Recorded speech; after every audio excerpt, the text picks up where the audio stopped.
I've been talking a lot about trends lately and some of the exciting trends heading our way. And what I have noticed, there are some that I really think that we need to avoid. So today I'm going to share which trends they are and why they're not worth the investment.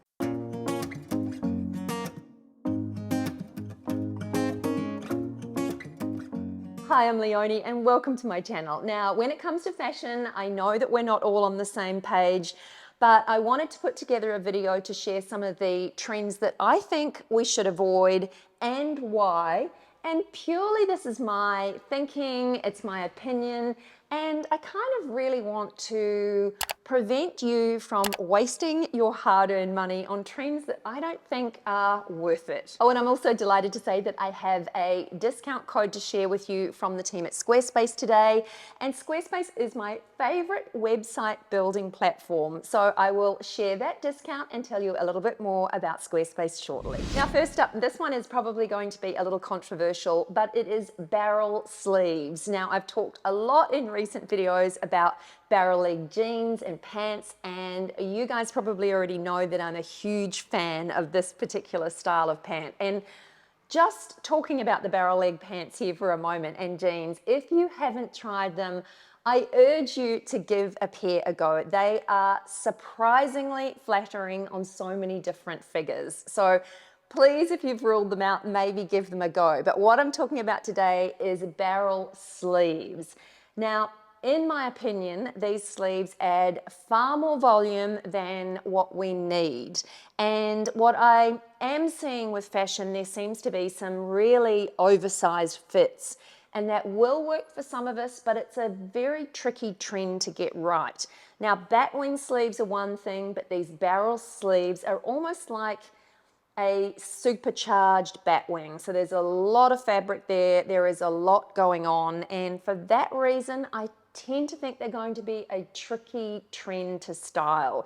So I would say steer clear, but opt for some barrel leg jeans and pants instead because they are so flattering. Definitely give them a try.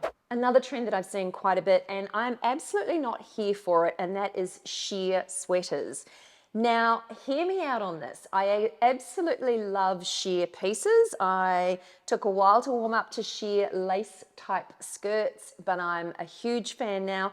The problem is with these sheer sweaters that, as you probably know, any sweater, you end up sort of snagging it or you kind of pull a thread in it and they require a little bit of maintenance. Now, these sheer pieces are so much harder to maintain than just your regular sweater. They're very sheer, and once you get a run in them, even if you repair it, you can still see it.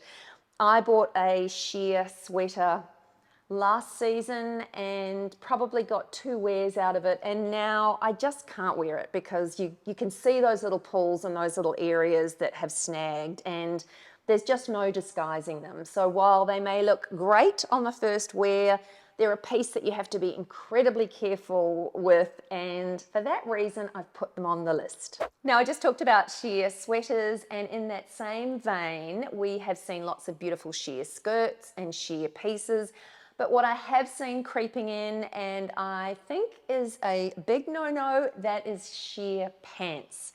Now, the one thing about a sheer skirt is that you can wear a slip or some sort of little skirt underneath to give you that coverage. When it comes to sheer pants, you don't get that sort of ability to do that. So I do think that sheer pants are just not an easy trend to try. And they're the sort of trend that looks amazing on the runway, but it just doesn't work in a real way. So for that reason, sheer pants are a no-go. And at this point, I'd just like to say a very big thank you to the team at Squarespace for sponsoring this portion of today's episode. Now, if you haven't heard of Squarespace before, they're an online website builder and host. I've used them for many years now to host not only my website, but I've built and hosted client websites for years as well. Squarespace also recently launched a new AI feature called Design Intelligence.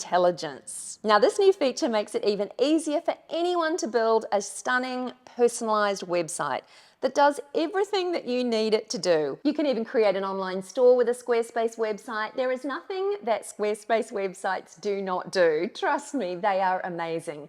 They're also really easy to build and use. They don't take any technical smarts to get your head around, which is super good for me. So if you're looking at launching yourself online this year or next, then what I suggest you do is whip on over to squarespace.com, take advantage of their free trial. Once you get familiar with the platform, then use my unique URL, which is squarespace.com/The Style Insider, and my code, which is simply The Style Insider, and that will save you 10% off your first website or domain. It is very simple, but whip on over to squarespace.com, take a little look at what's on offer, and I think you'll be pleasantly surprised. I'll leave a link to Squarespace in the description box below too. Now, this is probably going to be a little controversial, and that is the return of wrap sandals.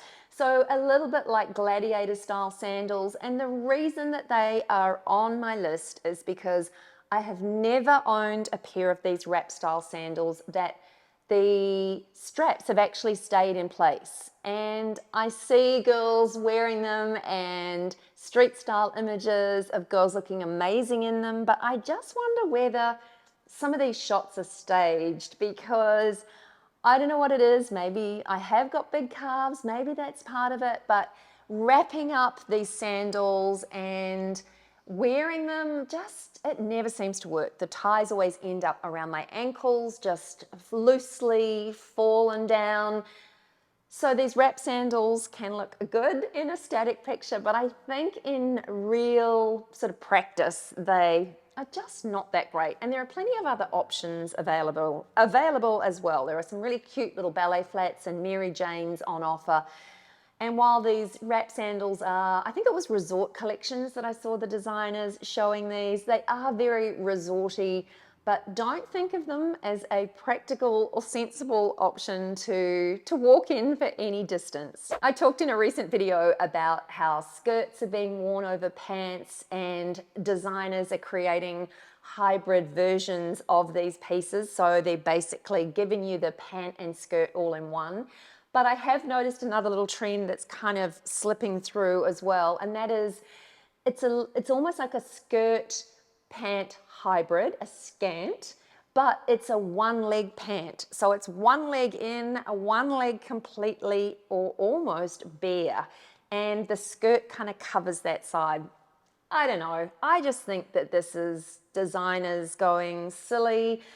One, this is not a trend that's going to be timeless. Two, I'm definitely not the right age and stage in my life to be wearing a trend like this. It's not practical. Look, if you're 18 and you're after a little bit of fun, it may work for you, but I do think these one in, one out legs they're not going to be around for long, and it's just not a particularly good look in my opinion. And I did touch on this earlier, but designers definitely seem to be struggling to let go of some of those really bigger oversized fits, and we have seen a lot of belts where some of those boyfriend style oversized jackets and blazers are being sort of belted to give them a little bit more shape, and we have seen a bit of more of a feminine silhouette happening. But I have noticed recently that there is also a real return to overblown oversized fits top to toe. So again, I think that this is just a tricky trend to wear and wear well. If you're 6 foot plus, you can probably pull this look off really easily. But I think just in everyday styling, it does run the risk of just looking a little bit unkept and just not very flattering. So have a look at some of these oversized pieces. You probably see me here on the channel wearing some of my pieces that are oversized, but I do try and team them back with something that is a little bit more fitted. And what seems to be happening with designers is that they are creating these oversized fits from top to toe, and that's where I think it can get a little bit tricky. But certainly, like me, if you like a little oversized jacket or blazer, then definitely go ahead, but think about teaming it back with something that's a little bit more fitted for the ultimate in a flattering outfit. Now this next one, almost goes without saying, and it is lingerie dressing. Now, if you've been following me here for a while, you'll know that I love a good slip dress, but I'm also really careful when it comes to too much lace, when picking some of those sorts of pieces, because the addition of extra lace can make some of these pieces look more boudoir, sort of lingerie style than outerwear. And a lot of these pieces, while they're very pretty, I think that they probably look more appropriate in the bedroom as opposed to wearing them out on the street or out in public. And I think that this particular trend is on the back of a real sort of boho look that seems to be happening at the moment. But I tend to think that you can wear that beautiful boho look with gorgeous floaty dresses and get that same feminine look, but without those pieces that are looking quite so lingerie. There just seems to be a bit of a jarring effect for me with some of those pieces. And again, I think at my age and stage in life, or anyone sort of over 50, I think that this can just be a little bit of a stretch to pull off this lingerie styling outside the house. But let me know what you think. Am I completely wrong on this? Am I off the mark? I would love to chat about what you think in the comments below. Now, I've heard this next trend being referred to as demure dressing, and this kind of flies in the face of the lingerie trend that I just talked about. But think things like bow tie blouses and Peter Pan style collars and pleated skirts, and generally these pieces I particularly love if they're worn back with something that gives them a little bit of a harder edge. But what seems to be happening is this demure kind of look is happening top to toe, and I do think, for starters, for me, that's a look that's going to immediately age and date me if I wear this look top to toe. So for instance, if I wear a bow tie blouse, I would team it back with a really lovely pair of high-waisted jeans and maybe even some trainers. But the trend for this sort of demure style dressing is very much top to toe. And the reason I've included it on today's list is because I do think that it can really age you very quickly, especially if you are a similar age to me. But let me know what you think in the comments below. Do you like this demure style of dressing, or do you like, more like me, mixing it up with something that gives these feminine pieces a little bit more edge? Now you know all of the trends to avoid, or at least the trends that I think that we should avoid. Then why not take a look at some of the top trends that are going to be huge next year? All you need to do is click or tap on the screen here, and I'll see you there.